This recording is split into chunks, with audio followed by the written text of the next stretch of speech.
Crônicas do Amanhecer. Por Feijão, Centro Espírita Allan Kardec de Balneário Gaivota.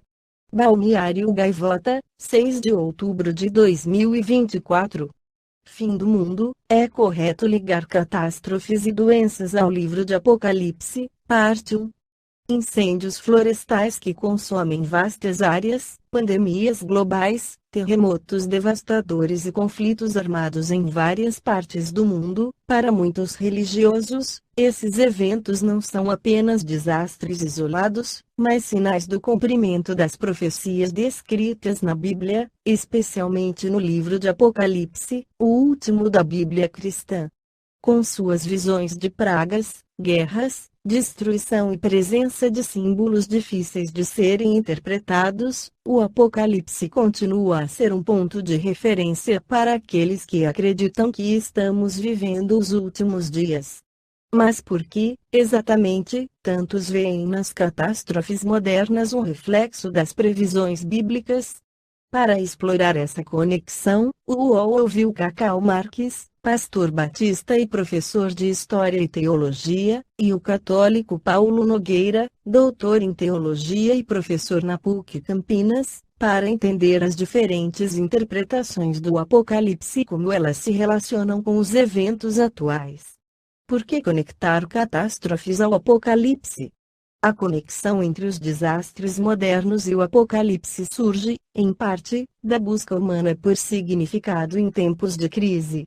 Tanto Cacau Marques quanto Paulo Nogueira destacam que, independentemente da interpretação, o Apocalipse oferece uma narrativa poderosa de luta contra o mal e a promessa de redenção.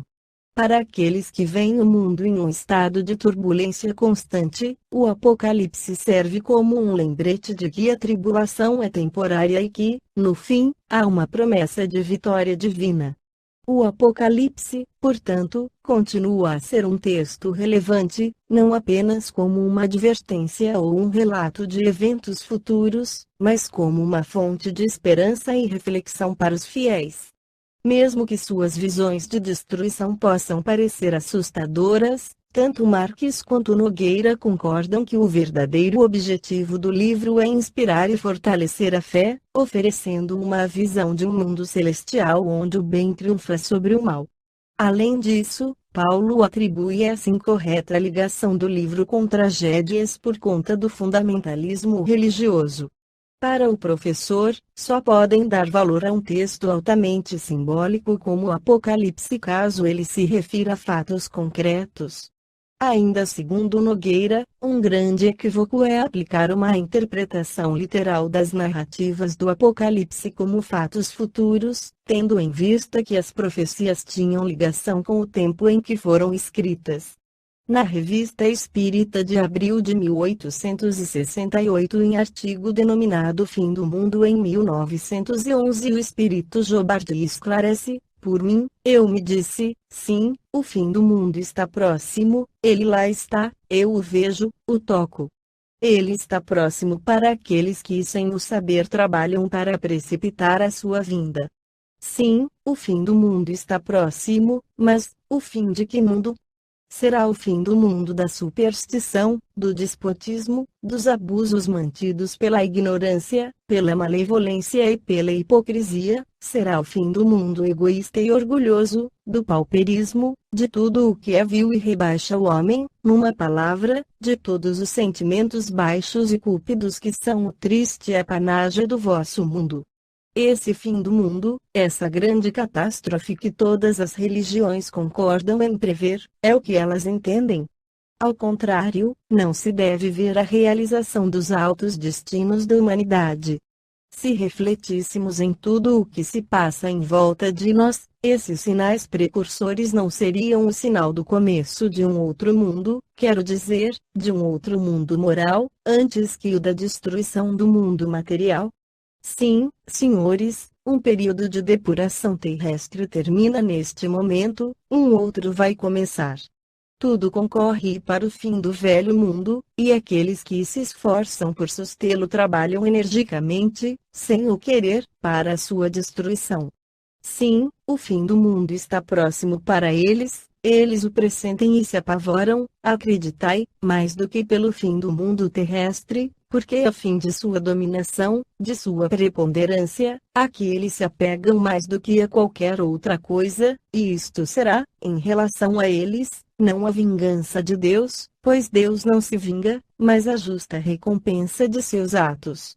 Como vós, os espíritos são filhos de suas obras, se são bons, é porque trabalharam para ser bons, se são maus, não é porque trabalharam para ser maus, mas porque não trabalharam para se tornarem bons. Amigos, o fim do mundo está próximo e vos convido vivamente a tomar nota desta previsão, ele está tão próximo que já se trabalha na sua reconstrução. A sábia previdência daquele a quem nada escapa, quer que tudo se construa em vez de tudo ser destruído, e quando o edifício novo for coroado, quando a cumieira estiver coberta, então é que desabará o antigo, ele cairá por si mesmo, de sorte que, entre o velho mundo e o novo, não haverá solução de continuidade. É assim que se deve entender o fim do mundo, que já pressagiam tantos sinais precursores. E quais serão os mais poderosos obreiros para essa grande transformação? Sois vós, senhoras, sois vós, senhoritas, com o auxílio da dupla alavanca da instrução e do espiritismo. Na mulher na qual o espiritismo penetrou, há mais que uma mulher, há um trabalhador espiritual. Nesse estado, tudo trabalhando por ela, a mulher trabalha ainda muito mais que o homem na edificação do monumento, porque, quando ela conhecer todos os recursos do espiritismo e dele souber servir-se, a maior parte da obra será feita por ela. Amamentando o corpo de seu filho, ela poderá alimentar também o seu espírito. E que melhor ferreiro do que o filho de um ferreiro, aprendiz de seu pai. Assim o menino sugará, ao crescer, o leite da espiritualidade, e quando tiverdes espíritas filhos de espíritas e pais de espíritas, o fim do mundo, tal qual o compreendemos, não estará realizado. Admirai-vos, então, depois disto, que o espiritismo seja um espantalho para tudo o que se apega ao velho mundo, e do encarniçamento com que procuram abafá-lo em seu berço. Esta foi a crônica do amanhecer de 6 de outubro de 2024. Por Alfredo Feijão Lopes.